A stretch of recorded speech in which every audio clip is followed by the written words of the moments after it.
Well, hello, everyone. This is episode 31. And today on the show, we've got our friend Stephanie, and she's going to be talking to us about geoarbitrage and living the expat life long-term overseas.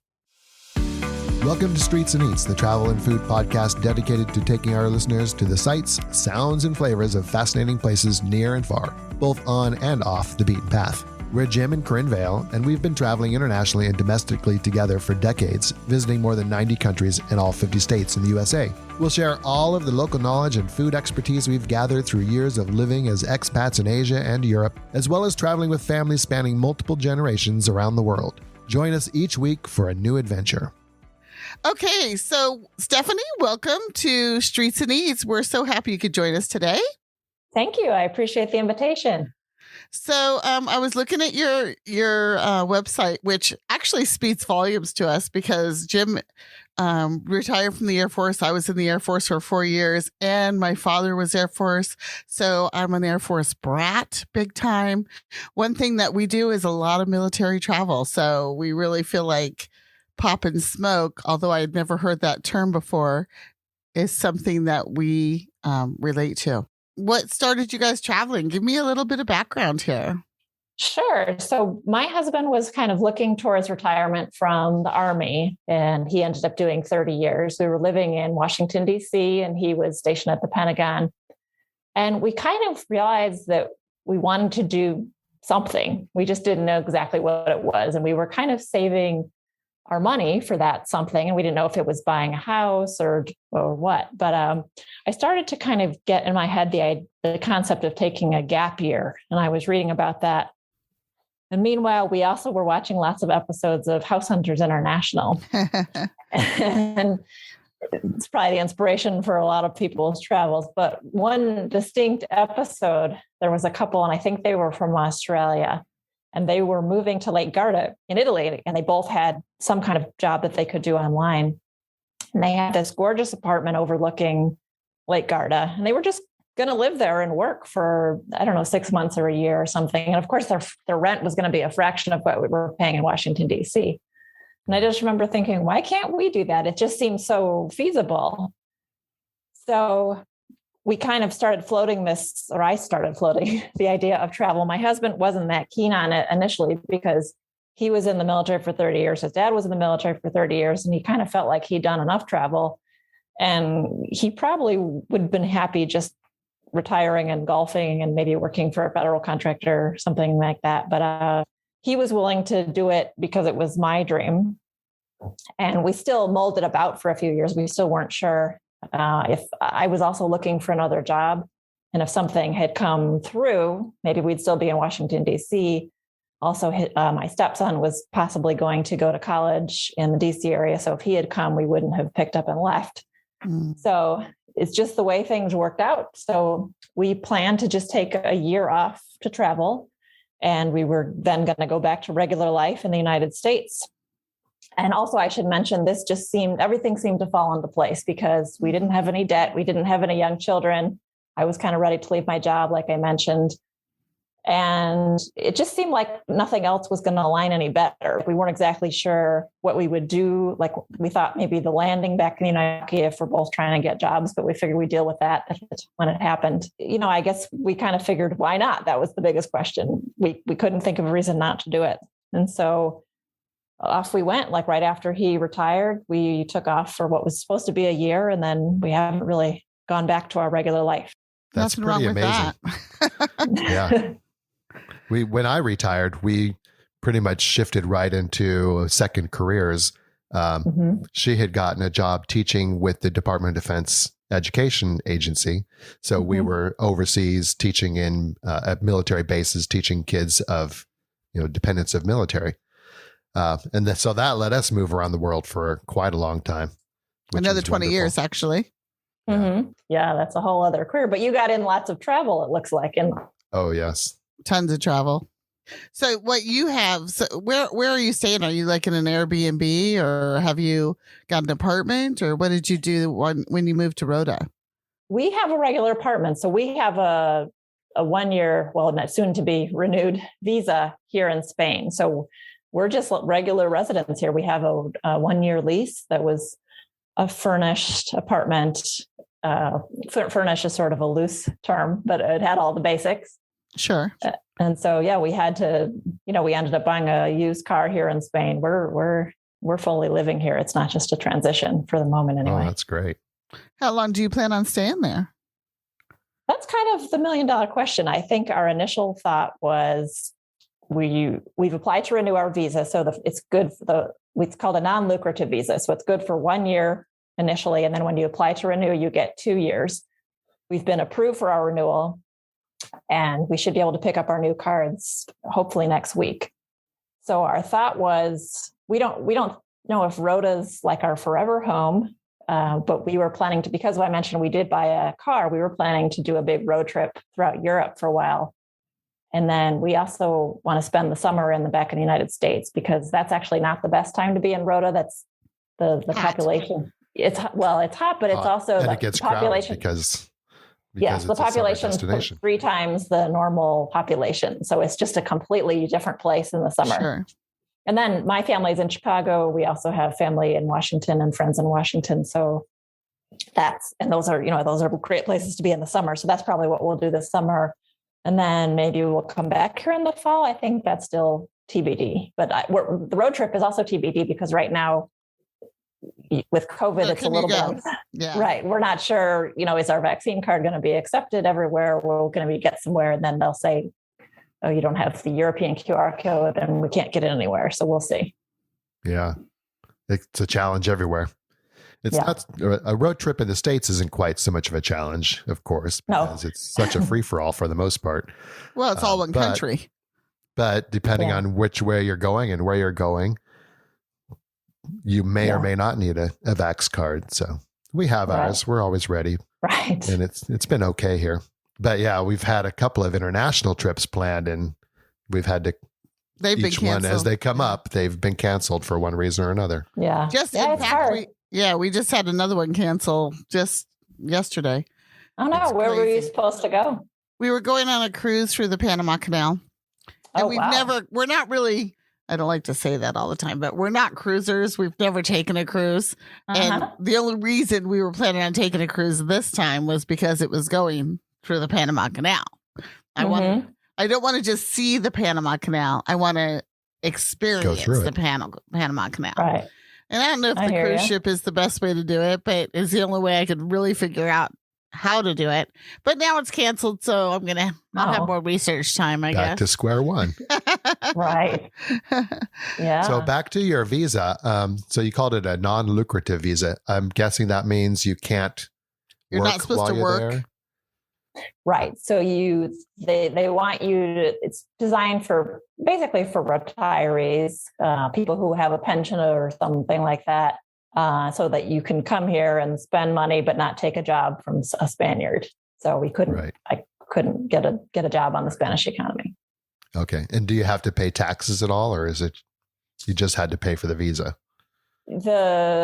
If you become a tax resident of Spain, it's not non-lucrative. Right. Yeah. Then you're subject to their taxes, but military retirement is not taxed here. Okay. That's where I was going. There's a tax treaty with Spain. So the military retirement and also, of course, VA is not taxed. There's a fair number of people who come to a lot of it's a popular place among retirees, whether they're, I think government pensions also are not taxed. I'm not positive, just like regular government employee pensions. So it's a lot of people coming to Spain on that type of visa. Pretty good. That's a good way to do it. The interesting thing to me is, of all the countries to live in, now I get that Spain I love Spain, so I get that part. And like I said, I've been to Rota a couple of times, so I really get it. However, of all the countries that the military is in, Spain is the one country, I don't think any of the others don't let military retirees use the commissary and PX. So there's different restrictions throughout Europe. Like in Germany, if you're just visiting, you cannot use anything, even the mini mart. So if you're just flying through and you want to buy some water or some snacks at the mini mart officially, you can't. I was going to say, how would here? Well, because the employees at the base are not supposed to, have to show your ID card. And so the employees in the stores, if you have like a retiree ID card, they're not supposed to let you shop there. But if you become a resident of Germany, you can shop there, but then you have to pay their 17 to 20% taxes and everything, which sort of defeats. I think at that point, you may as well just buy it on the economy. But I don't find that to be a big problem here in Rhoda. I think a lot of people kind of get stuck on that. Oh no, we can't use the commissary. But quite honestly, the grocery store has fresher, cheaper food. We can shop at the Mini Mart, which is basically, it has every kind of like personal care toiletry item, which those are the kind of things that I would find most difficult to find an equivalent on the economy. But there's so many other things we can use. So we use the gym. That's the main thing that we use. You can use the golf course. We can get space available care at the hospital, which is you can. Yes, oh, and wow. it's pretty available. I mean, that we've never had a problem. So that's a big thing. Yeah, from what I understand, like Landstuhl, for example, it's not as easy for retirees. But no, there's just too many expats in the area, too many retirees in the area. Yeah. Well, that's good to know. In the past, like in the 90s, if you weren't on orders in Spain, retiree or active duty even, you couldn't even get on base. Yeah, they would even allow you entry. So that has changed significantly. So that's nice. Yeah, that's interesting because, if you don't live here, if you're just visiting, you have to get a 24-hour base pass. Like you have to stop at the guard station outside of the gate, and the Spanish military are working a mat, and they'll give you a 24-hour pass. But if you live in the area, you can apply and you get an annual pass for yourself and your vehicle. So that makes it a lot easier. Yeah. It certainly does. And like you said, the supermarkets around the world, for the most part, are almost always as good, in some ways better, like you said with the produce, than the commissaries. Yeah. But having that, the medical is really kind of nice. Yeah. Just because of the language, if nothing else. Yeah. I think the conveniences of the base far outweigh the two things that we can't use. And even with the BX now, basically you can go there. If you see something you want to buy, you could go to the exchange website, buy it, and have it sent to Rhoda. It's not quite as convenient, obviously, but you could still get the stuff. Oh. So about how long was the process of applying for the visa and getting accepted? Oh, well, we were doing that during 2020. So it was probably a little bit of an anomaly, but from when we actually submitted our documents till we received the visa was about 4.5 months, but we started the process way earlier than that, in part because we knew that one of the requirements was to have a police report from everywhere we've lived. So we lived in Japan. Well, everywhere that you live for more than 6 months within, I forget what period, but we had lived in Japan and we needed to get a police report from them. So we had to go to the Japanese embassy in Seattle, get the fingerprints and everything, and have them send off for that, which takes 2 months, which is fine, because it really does take 2 months. I mean, one thing about working with the Japanese embassy, if they say it takes 2 months, that's exactly how long it takes. That's right. It's pretty the Japanese are not going to pat it. Yeah. Right. And so we were able to plan that in, and then we had to compile the other documents. And then the trick with the non-lucrative visa is there's certain documents that cannot be more than 3 months old at the time you submit them. Oh, wow. And so that includes, ironically, like your marriage certificate and maybe your birth certificate. I mean, some documents that wouldn't change over the sure 3 months. But then you have to have those apostilled. And for anyone who doesn't know what that means, it's sort of like an international notary. So you have to send those to the State Department for apostilles. So there's a lot of documents to gather. So that was a process.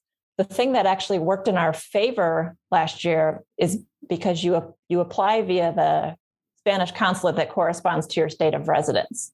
So we are residents of Washington State, and we had to use the San Francisco consulate. And every Spanish consulate has a slightly different process and slightly different requirements. But they had pre-COVID, the process was you had to go on their website and try and get an appointment, and you were supposed to apply in person. but the website was such that it was impossible to get an appointment. And in theory, you would try to log in at 1 a.m. when they would release on other days appointments 3 months out or something like that. But we weren't sure how we were going to even get 2 appointments, let alone 1. Sure. So during COVID, though, they changed their process such that you just email your documents when you have everything. And then when they feel comfortable that you're going to be approved, that you have all the required documents, you send them your passport and all the documentation, and then they send it back with the visa in it. So that actually worked well because it spared us 2 in-person trips to San Francisco. Sure. Yeah. Sure. Wow. What a process. I don't think we will be attempting that. I like the idea of living in Spain. Believe or me, France that sounds or great. someplace. Yeah. But because we've lived in so many places, Korea, Japan, Turkey, Germany, the Netherlands. Oh my. Yeah. Just getting those documents would be just Turkey. quite a challenge. Turkey would be a huge challenge. Yeah. I mean, Anything. Even when we were living there, getting your car registered or getting your household goods out of the country or into the country, they have this Bayanami thing, and that is just, I mean, it's crazy. And that was living there presently. That wasn't, I don't know how many years since we've lived there, at least 10, but 10 years prior, trying to get a police report. It wouldn't work. They take red tape to a new level. No. That's what people seem to say about Spain. And then I hear about Portugal. And then I think, what's a country that has like a really great bureaucracy? I don't know of one. So I think they're all tough. Yeah, we do have friends who are living in Portugal under the same type of visa. I don't know if it's called the same thing, but and they've been there. I mean, they've already been renewed. So I think they're on their 3rd year or something. They didn't seem to think it was that big a deal. I don't know. What have you heard? Is it worse, better? I've heard that the Portugal D7 visa is a lot easier, actually. Yeah. I think it's one of the easier ones. The one in Germany isn't too bad. I mean, I know lots of people who've done that one too. The only thing with that is, they have, I don't know, it just doesn't seem that bad. The big thing that most people run into is the health insurance. They don't want to give you health insurance. Well, I mean, you can pay for health insurance, but you don't want to pay German health insurance prices. It's just outrageous. Oh, really? How much is it? I don't have a good figure to give you, but the German system, they are taxing 30% of their paycheck, and a lot of that goes to health. So if you take a paycheck and take 30% of it, that's how much they want to charge you. So it's more than most expats are making. Wow. Period. Okay. But the people that I know basically will get a travel insurance, or I think for us, it's not such a big deal because we have the TRICARE, probably like you. I don't know. I shouldn't assume. Yeah. Most military retirees have TRICARE. So I think that's okay as long as it, depending on what country you're in. Yeah. Yeah. But I was noticing on your website when you were talking about the process that TRICARE wasn't good enough for Spain. So that's correct. Get extra. Yeah. Yeah. But fortunately it was cheap. I mean, compared to the United States and apparently compared to Germany, but the reason they won't accept TRICARE is because TRICARE does have co-pays and because our care rota is technically space available. But so you have to have a plan that's no copay, no waiting periods, no deductibles, that also includes repatriation of remains. And so, they have packages designed exactly to fit with the visa. But even for me and my husband, it was about $2,000 US for the year. That's not so bad. But that's everything. I mean, we actually never used it. But if you ever go, basically that's all you'll ever pay. You'll never pay anything at the doctor. So that's pretty good. I mean, yeah. In fact, in TRICARE by itself is I think it's up to $650 a year for a family. Yeah. So plus the copays, of course. Yeah. I should mention that we did not need, when we renewed the visa, there were some things that we were able to use TRICARE. It's just the consulate wouldn't accept it. But the in-country work. Spain did, yes. Oh, that's interesting. That is interesting. So the renewal process was not as bad as the original initial process. No, it was a piece of cake in comparison. I mean, we definitely did a few things wrong. I mean, but it was pretty easy. I mean, I'll let you know when we actually get our cards in hand, but so far so good. Right. Well, cool. Those are things that I know a lot of people are always wondering about, the different things that you can, different places you could go. And nowadays they have, what do you call them? Like digital nomad type of visas in some places, which I haven't heard anyone who's really taken up those yet. So I don't know if they're charging you a big amount of money at the beginning or how it's working, but I don't know. For Jim and me, we recently became grandparents, so we don't really want to live overseas anymore anyway. Right. We just want to travel, but we want to travel for longer times. Although I think most places are 90 days, and that's a good chunk of time. So it is, and I think there is an argument to be made just to forget all that visa stuff, and even if you come to Europe, if you just pay attention to whether you're in the Schengen zone or not, then 90 days, like you said, is still a good chunk of time. Not everybody even has that much time anyway. Right. But we'll see. We've kind of enjoyed trying different countries, so we'll see what we do next. I don't know if we'll try for another renewal of our visa or move on, or what we're going to do. All right. So getting a little bit away from the visa, I guess. How much travel were you able, because you said you had planned on like a gap year of travel. That was the initial plan. So how much travel were you able to do before you settled in Spain? We started out with a road trip in the US for about 3 months. And then we took off in the fall. So it was, my husband retired in May of 2015. We traveled during the summer. Then for the fall, we took off and we flew, took a military flight. We flew Space A into Germany. And the whole philosophy behind our travel was basically like slow travel. Like we weren't trying to hit 30 countries in the year or anything like that. We basically said, we're going to go somewhere and stay until we feel like leaving. And we did have a few things that we wanted to do. Like my husband wanted to show me where he was stationed, like his old dumping grounds in Germany. He wanted to show me Garmisch, which is a beautiful area in the mountains in Bavaria. I wanted to go with him to Normandy, just because I knew how much he would enjoy it. So we had a couple things we wanted to do, but we ended up we only went on that trip, Germany, France, and Spain. And then we ran out of our 90 days. And so we came back and we spent holidays in the US, and then we flew to Ecuador. And we kind of had I think I used frequent flyer miles for that, with the idea that if I wanted to adjust something, it wasn't that hard to change it without a big penalty. And we planned to go multiple places in South America, but actually we loved Ecuador so much, we spent the whole time there. It's kind of like a cheaper Costa Rica in that it's this tiny little country, but you have the city, you have the ocean, you have the mountains, you have the Amazon and so on, and the Galapagos. So yeah, there's just so much to do there. Then we came back to the US. We took another military plane to Hawaii, went to a friend's wedding. And then we went to Japan, which was my husband. That was another hard stop, I guess you could say, because my husband had just met my husband's half Japanese, and he had just met his relatives in Japan the year prior. And they had said, come back and bring your wife. And so we did. And they wanted us to come back during the cherry blossom season. So we went there in April. Nice. That's the best time to go. Yeah, it was beautiful.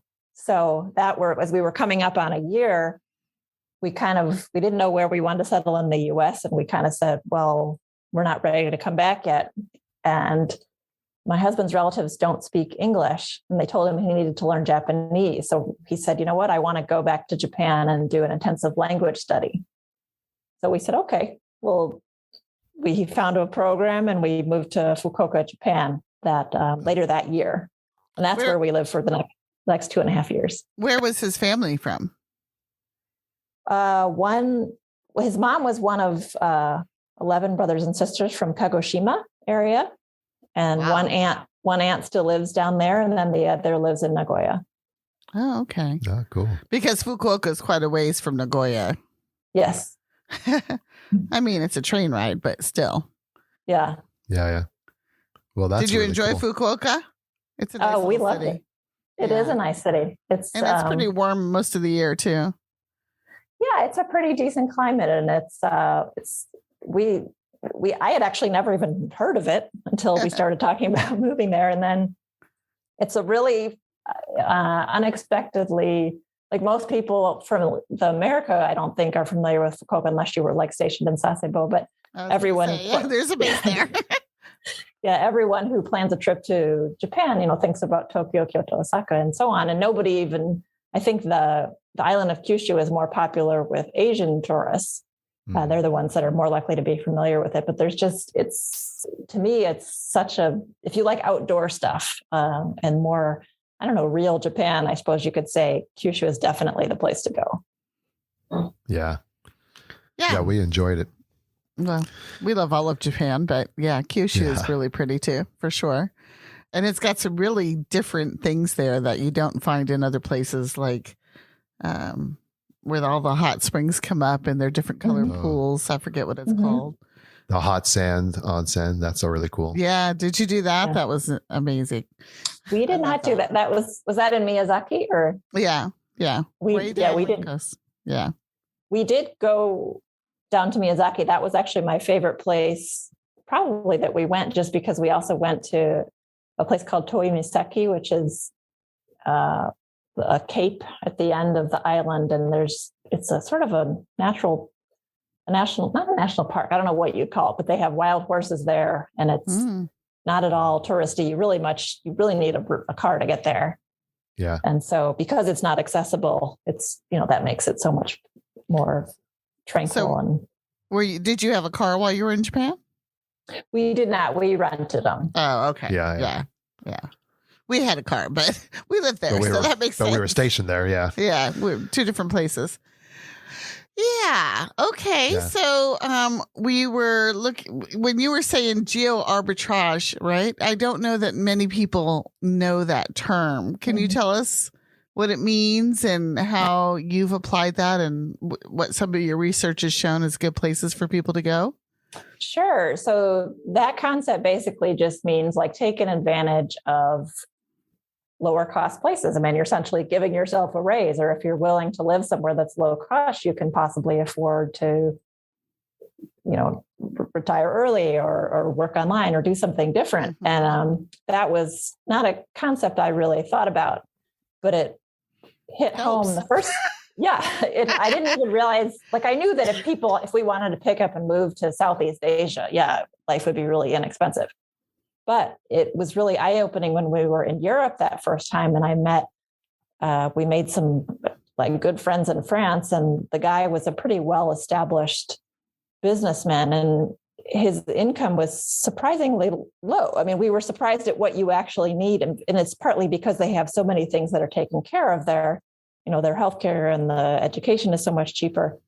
But we realized that it was very possible to live in Western Europe, even on my husband's retirement and VA. And then I could do my own thing, build my own business and so on. So that was pretty eye-opening. And that's another part of the reason we realized that traveling was actually cheaper than living in the US, especially compared to Washington, D.C., where our rent was $3,600 a month. Yeah, crazy. Yeah. So, I mean, we were kind of finding that if for the lifestyle that we wanted, we could live a lot of other places around the world, just not in the United States. So we're finding, pretty much anywhere in Spain, just for frame of reference, the average salary around here is like $1,000 to $1,500, I think, per month. So that's not, a lot of people who have a pension of some sort can cover that. I mean, you have to be willing to also live like a local, like if you want the same lifestyle, like you probably, sure you've experienced, like in Japan, you're not going to have the same size home that you have in the United States. People live a lot more simply. They own less stuff and so on. But if you're willing to do that, then you can easily get along with so much less money. Yeah. Yeah. Well, we're not stuff people, so we totally agree with that lifestyle anyway. And I'm sure with moving all the time, you probably didn't want to have to cart around a lot of stuff. No. Yeah. No. We've always found it works out the best if you've got each of your rooms has its purpose, and that's what you have. And when it's time to move, you pack up the room and it goes to another house or another place with that room, and it goes into that room. And our last place that we lived overseas was Kamakura, Japan. Oh, wow. And it was a fairly small, it did have 2.5 bedrooms, but they're Japanese bedrooms, right? Which are more like a large walk-in closet. Right. Yeah. So by then we had really pared down quite a bit. Yeah. But it's kind of freeing, right? I mean, just to know that when you pack up to leave, it's not this big stressful event where you wonder what you'll possibly do with all this stuff and how you'll pack it and how you'll fit it into the next place and so on. Exactly. Yeah, it really is freeing. So did you have difficulty finding like your apartment there in Spain, or I'm imagining it was an apartment in Japan? As Japan an expat, that can be challenging. Yeah, Japan was extremely difficult. So when we moved there, we moved into housing provided by his school. Oh. And that was, tiny. It was designed for students really. And so we were actually sharing, they gave us, it was a queen size frame for the bed, and then 2 futons, which were really small. And then there was a loft area, which I guess the idea would be that if you had a roommate situation, the roommate or one person would sleep up there. But the loft was very much like really hot in the summer, really cold in the winter. So we ended up stacking the 2 futons, which were very thin, onto the twin bed. And we shared a twin bed for 6 months. Wow. So it's just funny what you get used to, because I remember our first night there, falling asleep thinking to myself, we'd only committed for the first 3 months. And I was falling asleep thinking to myself, there is no way we're going to be in this apartment past, 3 days from now, let alone 3 months. But we just kind of got used to it. Yeah. Yeah. Yeah. So when we decided after 4 or so months into it, we decided, we kind of like it here. We want to stay longer than the 6 months we had planned. We found out that because of my husband's Japanese heritage, we could apply for a residence visa. So, and we figured that when we did that, they'd give us a year, which seemed to be pretty standard from the people we knew that had visas. But they actually gave us 3, which was surprising. Wow. But once we had that, we were starting to look for regular apartments, just like an unfurnished standard lease. But that proved virtually impossible at the time, just because they make no bones about the fact that they don't want to rent to foreigners. I mean, they'll flat out tell you that. Right. And then there's a few people along the chain that have to approve. So maybe the person who owns it would be fine renting to a foreigner, but the guarantor, the bank, or somebody else along the chain says no. Mm. So we had several failed attempts to do that. And then finally, what we ended up doing is we connected with a real estate agent who was actually French, and she sort of understood what we were trying to do, what we were looking for. And her company had an apartment that was furnished, and they hadn't decided whether they were going to rent it out as a regular apartment or as like a corporate apartment. So they somehow agreed to give it to us, and we were paying more than the average Japanese person pays for an apartment, but it also included heat. I don't know if you probably know what a big deal that is, because heat in Japan is really expensive. So we got a 2-bedroom, 1-bath apartment, and that was great. It's pretty big. Yeah, it felt incredibly spacious. And that's the thing too, like our frame of reference has really changed. Like the place that I mentioned in Washington, D.C. that was $3,600, that was a townhouse with like 3 bedrooms, 4 bathrooms or something like that. And so now we feel like a 2-bedroom, 1-bath is what we have here in Spain. That's fine for us. I mean, obviously 2 bathrooms would be convenient, but that's okay. We can 2 bedrooms, 1 bath is just fine. Do you get visitors or? My parents came to visit us in October, and they stayed at a hotel nearby. Okay. Our 2nd bedroom, and this is pretty standard, at least in our town, because a lot of these apartments are designed for vacationing families. Mm. So the 2nd bedroom has bunk beds, and it's really tiny, and it's just 1 bathroom. So my parents kind of like to have their own space. So that worked out perfectly. I put them in what I think is the best hotel around here. And my mom actually still raves about it. So, well, that's good. Yeah, she loved it. Yeah.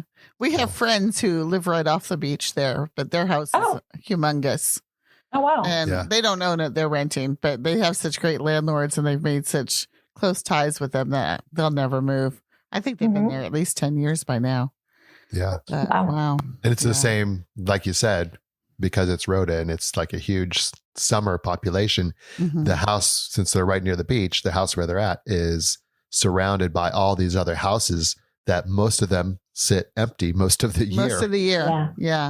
But so it's quiet except for the summer. But till summertime. Yes, very much so. They're right on the main street where the party train goes through. And right. Yeah. Like, except for that part. Of course, he's a teacher as well. That's why they're there. Oh, wow. Okay. And so at least every other summer they go back to the States and they kind of escape all that. Like you said, that's a good time to get out of Rhoda. It is. Yeah. Let the tourists have it. It's so, it couldn't be more different just because it is really quiet in the winter and you can go and this huge beach, this beautiful beach is empty. And it's, especially for like, I'm from Chicago. And so when it's 60 degrees out, I'm like, this is a great day. It's actually perfect weather. Yeah. Yeah. Exactly. But whereas, the Spanish people don't think it's that great a day. So, but yeah. And then in the summer, then suddenly the beach looks like that infamous picture of Coney Island, where it's like you can't see a spot of sand and every restaurant requires reservations and so on. And have you noticed that the prices changed during the summer for like at restaurants? That's a good question. I don't think so necessarily. I mean, we're still trying to figure out if we're getting American prices when we go to restaurants, because we have a tapas restaurant that we went to a few weeks ago, and we ordered some things that we thought were tapas. One thing they didn't happen to have. And so they said, we can give you something else instead. We said, okay, we'll take that. But we didn't see it on the menu. What turns out it was like some 18 euro octopus. So right. So we get the bill and it's like 40 some euro. So then about a week later, we were back there, but with local friends, and everybody had 2 drinks. We had all kinds of tapas. I think we had a dessert and all this stuff. And it was like 30 some euro. So we can't figure out if they just get a discount or we get the gaijin price or what. Right. Gaijin. I wonder what the equivalent to gaijin is in Espanol. I don't know. That's extranjero, but they don't use it so much the way they do it. It's not used the same way as in Japan. Yeah, that's interesting. So how about finding the apartment there in Spain? Was that difficult or? It was I would just worry that because of, every military base, and we all know this who've lived in these communities, when you rent an apartment or a house in a military community, you're paying extravagantly more than anybody else, any of the locals. And, that's worked into the economy and blah, blah, blah, whatever. We're not paying for it. The government is. So it's okay. But in your case, as an expat in a military community, that seems like that might be a little bit of a detriment.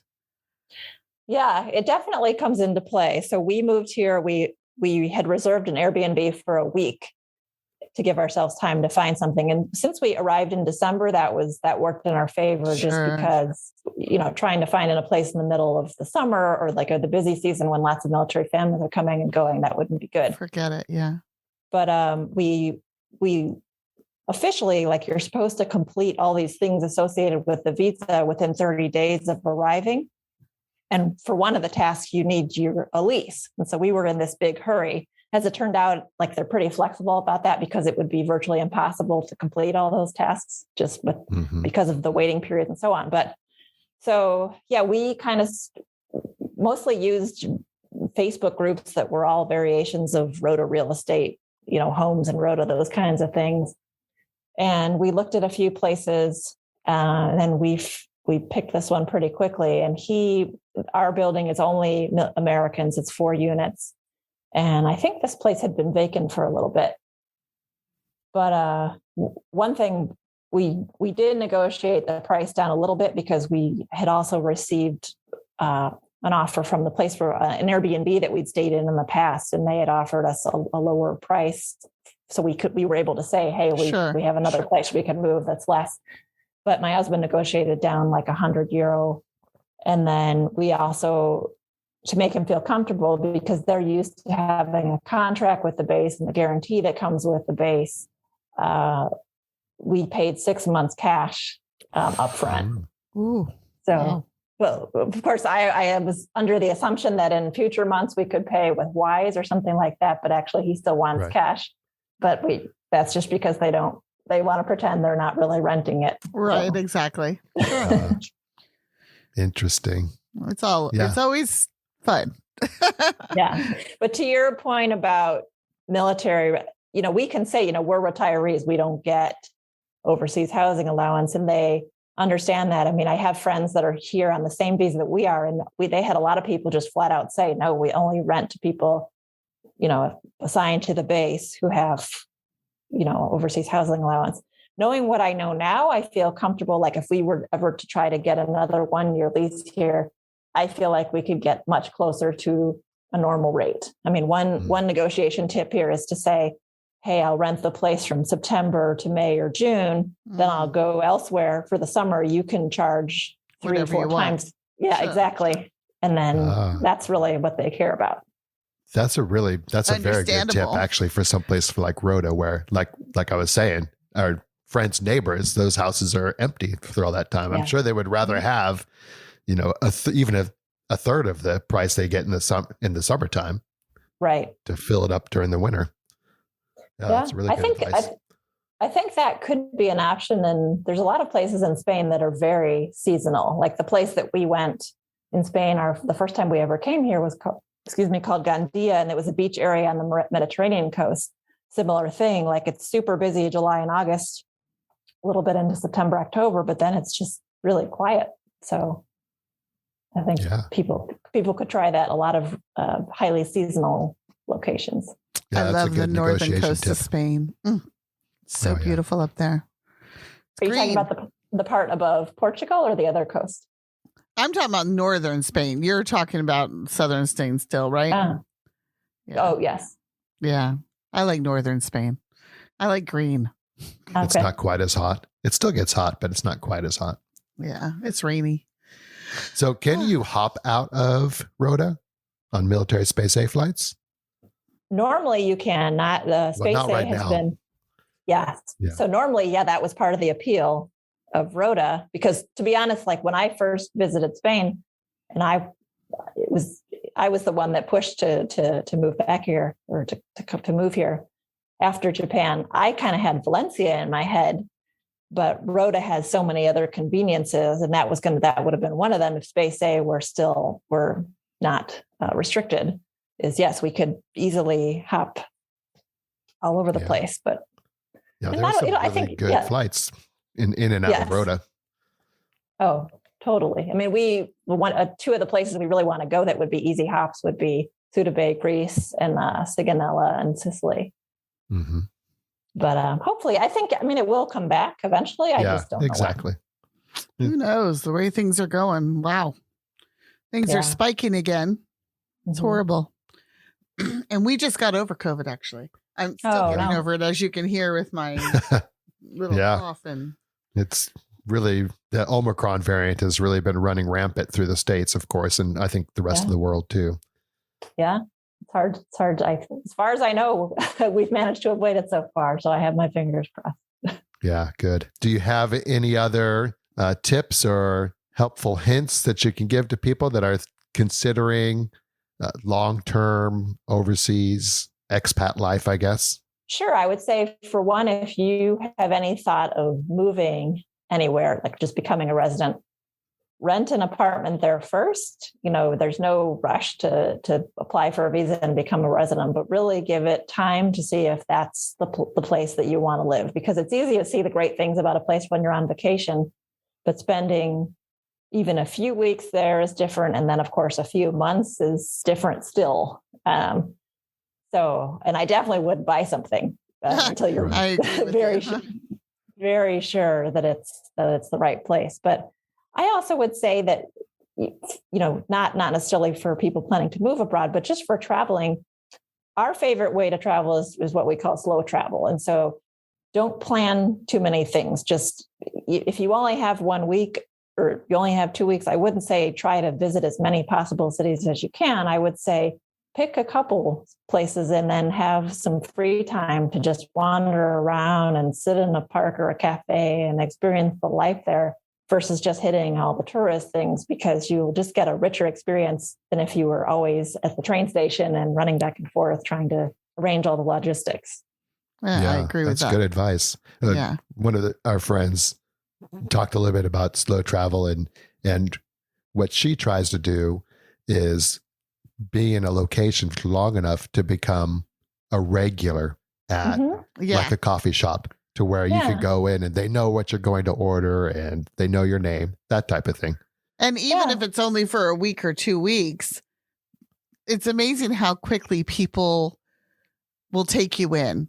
Like if you just show up once and then you show up a week later, that's not the same thing. But if you go every morning at, in the morning and order breakfast, or like Jim said, a coffee or something, then the third day they're like your old friends, Right. Yeah. And that just makes it so much more memorable. I mean, absolutely. I think you could probably attest to this. You probably remember the people you've met in all the places you live more so than, the museums you saw or any specific places. Well, that's my thing big time. It's all about the people. It's not about the places. I mean, places are important and fun, yes, but it is about the people. It is the cultural connection and just that human bit. Yeah, the connection is important. Most. Yeah, absolutely. Yeah. Great tips. All right. Well, thank you for joining us, Stephanie. This has been a great conversation. I told Jim, it's funny because he's been much more active, I would say, in this conversation than he has in other podcasts. And it's because we can relate so easily to where you're at because of our military background as well. And even we were Dodd's teachers. I mean, literally, we've lived in the military community, for me, pretty much my entire life. And for Jim, his entire adult life. So, wow. That's just the way it is. Yeah, it's been a lot of fun. Hopefully, if we'll catch up somewhere, maybe you'll come to Rhoda. We'll be back in Washington State. I was going to say we're in Tacoma, so just let us know. We'd love to meet up. That would be so much fun. I don't think we'll be in Rhoda, even though we have good friends there. And if this pandemic ends, we'll go. But it's so hard to plan anything these days. I'm not getting my hopes up. Right. No, I hear you. Yeah, it's hard to plan. Well, thank you once again. And whatever you decide to do, whether you guys decide to keep staying in Rhoda or move somewhere new, we'll be following you on your website and we'll see what you're doing. Okay. Well, I appreciate that. Thanks to you both. I enjoyed it. All right. Take care then. All right. You too. Thanks. All right. Thanks for listening to this episode of Streets and Eats. If you liked what you heard, please show us some love, hit the like button, and leave us a review. Maybe even subscribe so you don't miss any future podcasts. Also, we'd love it if you joined us on our Facebook private group, Streets and Eats, where we just have an ongoing conversation about all things travel. Ciao for now.